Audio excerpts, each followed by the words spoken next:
College Football 26 just got its second update since the game's release less than a week ago on July 10th, targeting a lot of key issues in the game, especially when it comes to the game's most popular mode in Dynasty. So if you guys want to see what was patched in the latest title update, stick around after the intro.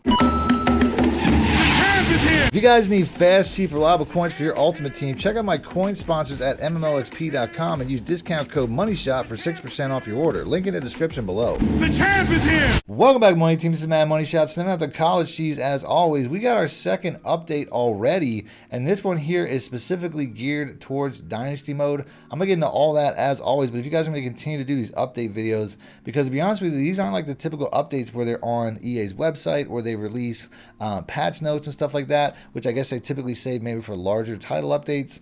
These are just quicker forum patch notes that they're putting out via their EA Blitz account, I'm assuming, considering that it has the EA logo and it looks like an official thing. And this is basically how they've been communicating the first two updates. So if you guys want me to continue to report on these, because they're a little bit harder to find, please make sure to be a subscriber, hit the like button, let me know in the comment section. Other than that, let's get right into the video. Now, we did get some communication yesterday from the CFB Direct Twitter account, where they essentially said that there's going to be server maintenance on Thursday, July 17th at 6 a.m. It's the same one they always put out. It's just basically so that if you're online during that time that you won't get disconnected and maybe get a loss or wonder what's going on. I mean, it's a communication that they put out just to let people know that there will be potential for disruption if you're online during the time that they're working on this. So this specific update is really geared towards Dynasty, as the last update was really more about gameplay. And I did put out a video about that as well. So if you guys want to check that out, I will have links on screen at the end of the video, as what's popping up in the top right-hand corner right now.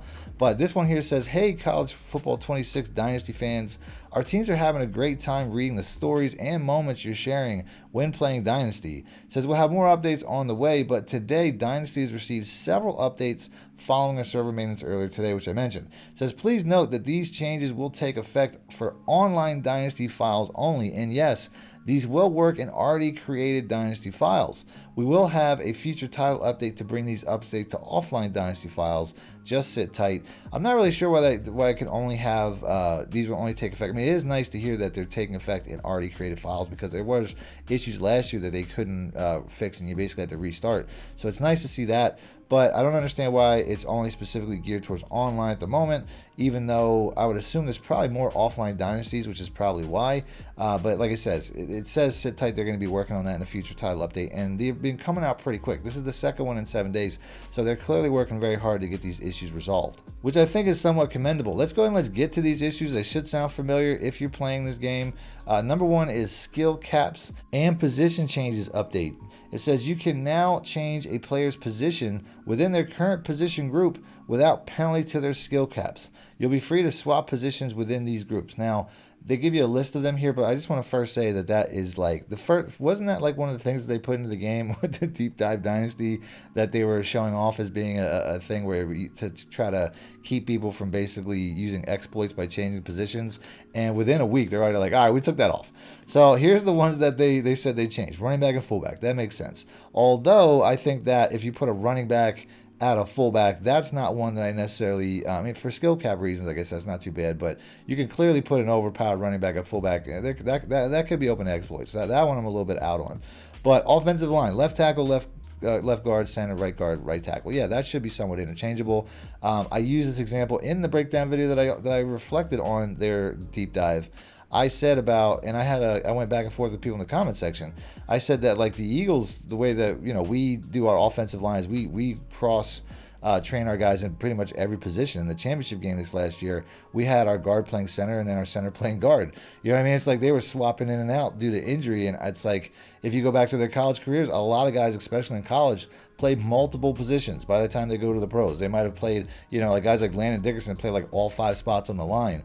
And I can't imagine that he's going to be that much worse at center compared to tackle or guard. So this was one that, like, right from the jump, I was like, that don't make any sense to have a penalty if you're moving those guys around, because that's one of the positions where people will plug and play and move around more than any other position. So I'm glad they fixed that. But when you go to defensive line, defensive tackle to edge, that's kind of in the same vein, depending on what type of scheme you run. If you run a 3-4 or 4-3, because 4-3 defensive tackles are 3-4 defensive ends a lot of times, so that didn't make a lot of sense. The linebackers, Sam, Will, and Mike, that didn't make a lot of sense. I mean, a lot of times just off coverage, off ball linebackers are off ball linebackers. Now, defensive back and safety, once again, a little bit different.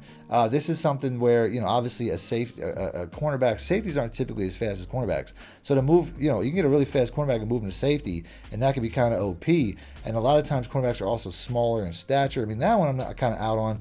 And then kicker and punter, which is cool, because once again, that makes sense. But 3 of these I agree with, or 4 of these I agree with if you include kicker and punter and specialist. But defensive back and running back, I think you can get a little bit exploit territory with that. So that's something that I think, you know, that one I don't 100% necessarily agree with. But all these other positions make sense because to me, they're somewhat interchangeable depending on your scheme. Now, it also says here that athlete recruits can now set your initial positions without impact to their skill group caps as well, which is something that was obviously needed. What's the point of recruiting an athlete if you're going to have that issue in the first place? And then it says a player's new skill caps are more strongly influenced by their developmental trait and school year. It says younger players and those with higher development traits will have higher skill caps at their new position. So that makes sense too. If a guy's, you know, hasn't been in school as long, obviously he's got longer to grow in that position, so it shouldn't affect it as much as, you know, somebody who's been further along in the process, like a senior or something like that. Now, those are the 3 main bullet points, but they also have some additional updates that they reference here, as there's probably more ones I wouldn't even know about that they didn't even mention, but they're considering this additional, which to me is actually just as critical as some of the ones above. But it says, address a coach point exploit when retiring and then creating a new character. Now, I don't actually play an online Dynasty at the moment, so I'm not too familiar with this one, but that's obviously something if you're playing with other users that could be an issue. And then the last one here gives you a little bit of insight without really saying it as to what is the best coaching tier to use, because they basically said reduces the impact of the reach your potential ability, Motivator tier 1 in parentheses, for better coach ability and recruiting balance. So basically, Motivator tier 1, since that's the one that they're targeting, might be a little bit OP, and they're kind of tipping their hand there with that. So if you're not in a dynasty, or if you haven't started your dynasty offline or whatever, it might be best to use that particular tier because they're talking about how they basically are reducing it. Then it says, note, this affects the influence given to recruits when a player at their position hits a skill group cap. So basically, it sounds like they're trying to nerf that a little bit, which is interesting because, like I said, I didn't actually pick that, and now I'm thinking that I should have. Maybe I'll restart as a Motivator in a different offline Dynasty. But let me know what you guys think. What do you guys think they still need to fix, especially when it comes to Dynasty Mode? Because these are all good fixes.